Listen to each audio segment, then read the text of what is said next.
मागच्या काही दिवसांमध्ये एका गोष्टीकडे माझं लक्ष गेलं आणि ती म्हणजे दिवसभरात मी जेवढ्या लोकांना भेटतोय त्यातल्या बऱ्याच जणांना ते करत असलेल्या कामामध्ये इंटरेस्ट नाही आहे, ते काम त्यांना आवडत नाही आहे किंवा त्या कामातून त्यांना पाहिजे तसं समाधान मिळत नाही आहे। याच गोष्टीचा विचार करत असताना माझ्या डोळ्यापुढे इकिगाई ही जॅपनीज संकल्पना आली।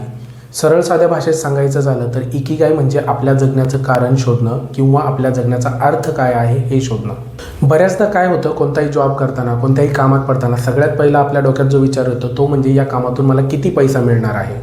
पण इकिगाई ही जॅपनीज संकल्पना आपल्याला सांगते की आपल्याला आयुष्यात नक्की काय करायचं आहे हे जर ठरवायचं असेल किंवा एक उत्तम आणि आनंदी आयुष्य जगायचं असेल तर कोणत्याही कामात डायरेक्ट पडण्याआधी पुढील 4 गोष्टींचा आपण विचार केला पाहिजे।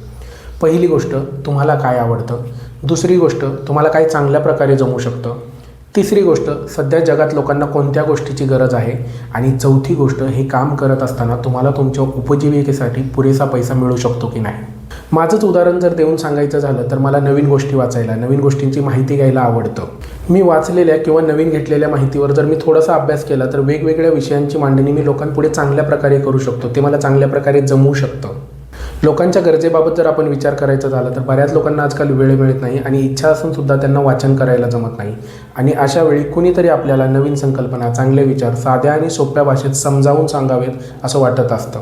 आणि याच सगळ्या गोष्टींचा विचार करत असताना हे सगळं जर मी व्हिडिओच्या स्वरूपात रेकॉर्ड केलं आणि सोशल मीडियावर टाकलं तर कदाचित पुढं मागं जाऊन यातून कमाईसुद्धा होऊ शकते। आणि या सर्व मुद्द्यांचा विचार करत मी कॉन्टेंट क्रिएशन करायला सुरुवात केली। इकिगाई ही संकल्पनासुद्धा हेच सांगते की ज्याला या 4 गोष्टींची एकत्रितपणे सांगड व्यवस्थित घालता येईल तो उत्तम आणि आनंदी आयुष्य जगू शकेल।